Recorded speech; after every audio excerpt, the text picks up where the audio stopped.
যদি এই মুহূর্তের সর্বশেষ খবর বলেন, বেগম খালেদা জিয়াকে নিয়ে লন্ডনগামী এয়ার অ্যাম্বুলেন্সটি কখন উড়বে? উত্তর হচ্ছে উড়বে না। তাহলে বলতে পারেন যে এটি কেমন কথা হলো? বিএনপির পক্ষ থেকে তো বলা হয়েছে 6 তারিখ আসবে, 7 তারিখ উড়াল দিবে। অঙ্কটি অত সহজ নয়।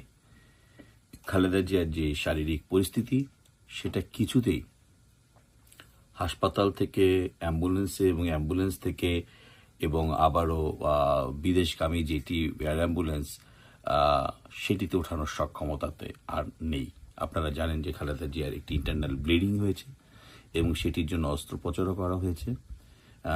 সেটি আপাততভাবে ঠিক হলো, অন্যান্য অর্গ্যানগুলো যথাযথভাবে রেসপন্স করছে না, যে কারণের জন্য খালেদা জিয়ার তারিখ আরও এক দফা ইন্টারনালি প্রস্তুতি রেখে দেওয়া হয়েছে। সেটি হচ্ছে 10ই ডিসেম্বর। স্বাভাবিকভাবে চাইবে খালেদা জিয়াকে নিয়ে উন্নত চিকিৎসার জন্য বাইরে যেতে, কিন্তু আপনারা দেখবেন যে এখন একটি প্রশ্ন বেশ চাউর হচ্ছে, তবে কি এই যে খালেদা জিয়া এবং তারেক রহমানের মাইনাস যে থিওরি, সেটি কি দলের ভেতরেরই চক্রান্তের একটি অংশ?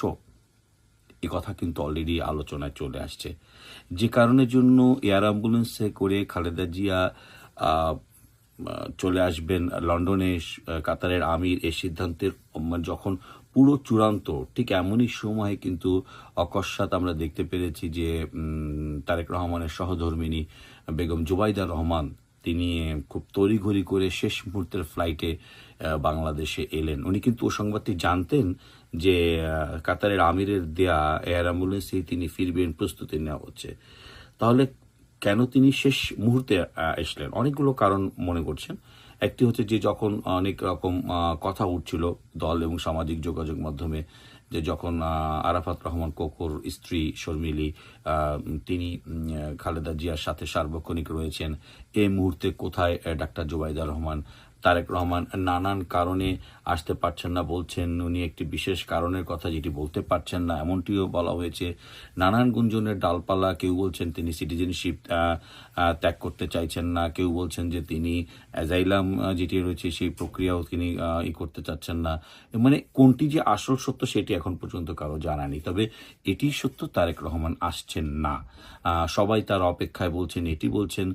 ফলে এই দোলাচলে বিএনপির একটি গ্রুপ অত্যন্ত শক্তিশালী অবস্থানে আছে। এই গ্রুপে তারেক রহমান ছাড়া বাকি সবাই আছেন। এমনই এক চক্রে এই মুহূর্তে বিএনপি। আমরা দেখেছি যে দলের দুঃসময় খুব অলরেডি সব দল দেখে ফেলেছে।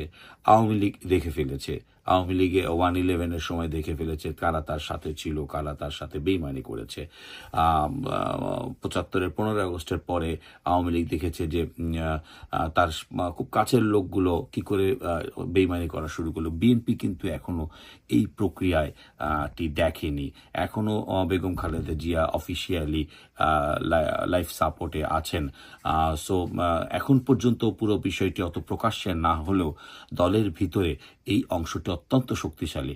আপনারা দেখবেন যে মির্জা ফখরুল ইসলাম আলমগীর এবং সালাউদ্দিন আহমেদ সহ যে অংশটি বেশ সরব, তারা কিন্তু দেখবেন যে তাদের বক্তব্য এক ধরনের পরিবারের সাথে সাংঘর্ষিক। পরিবার যখন ভীষণভাবে চাইছে যেতে, তখন বিএনপির দেখবেন বিভিন্ন পর্যায়ের নেতাকর্মীরা, এই তো কদিন আগেও বলা হয়েছিল যে কারো বক্তব্য ওভাবে গ্রহণ না করতে। এখন কিন্তু দেখা যাচ্ছে যে হাসপাতাল থেকে বের হয়ে বিএনপির এক পর্যায়ের নেতা খালেদা জিয়ার সর্বশেষ অবস্থা বলছেন ওনার অবস্থা খুব খারাপ, মেকানিক্যাল ভেন্টিলেশন আছে। মেকানিক্যাল ভেন্টিলেশন কি সেটাও তার দলের এক চিকিৎসক সদস্য সামাজিক যোগাযোগ মাধ্যমে জানিয়েছেন কতটা সংকটে খালেদা জিয়া। তো বারবার তারিখ পেছানো হচ্ছে যাওয়ার কথা বলে, কোন তারিখে যাওয়া হবে বা না যাওয়া হবে, এরকম এক দোলাচলে কিন্তু অলরেডি বিএনপি রয়েছে। অর্থাৎ বিএনপি তারেক রহমান এখন সবচেয়ে কঠিন পরিস্থিতি উপলক্ষ করছেন। একদিকে তার মায়ের এই সংকটময় সময় তার পাশে না থাকা বা দেখতে না পারার একটা আকুতি, আবার অপর পাশে তিনি বিএনপির বেশ কিছু নেতাদের তিনি আসল চরিত্র দেখছেন। আবার অন্যদিকে ডক্টর মোহাম্মদ ইউনূসের মেটিকুলাস ডিজাইনের ওরকে উনি মোকাবেলা করছেন। এমনভাবে মোকাবেলা করছেন, দেখুন উনি কিন্তু বাধ্য হচ্ছেন ফেসবুকে পোস্ট দিতে এটি নাকি শেখ হাসিনার 15 বছরে তার উপর নির্যাতন, সেটিরই বহিঃপ্রকাশ। আপনার এটিকে কোনোভাবে স্বাভাবিকভাবে দেখলে চলবে না। এটি কিন্তু সরকার তাকে দিয়ে করাচ্ছে, ওই সেই মূলার অংশ হিসেবে। তো সেই মূলাটির অবসান হয়তো দেখতে পারবেন। অফিসিয়ালি বলা আছে 10 তারিখে রাষ্ট্রপতির সাথে নির্বাচন কমিশনের সদস্যরা যাবেন নির্বাচনের তারিখ জানতে। আবার ওই একই 10 তারিখে খালেদা জিয়ার এখন পর্যন্ত সম্ভাব্য শেষ তারিখটি বেছে রাখা হয়েছে, যে খালেদা জিয়াকে বহনকারী এয়ার অ্যাম্বুলেন্সটি যাবে। আসলেই 10 তারিখে কি ঘটবে এটি দেখার জন্য সবাইকে 10 তারিখ পর্যন্তই অপেক্ষা করতে হবে।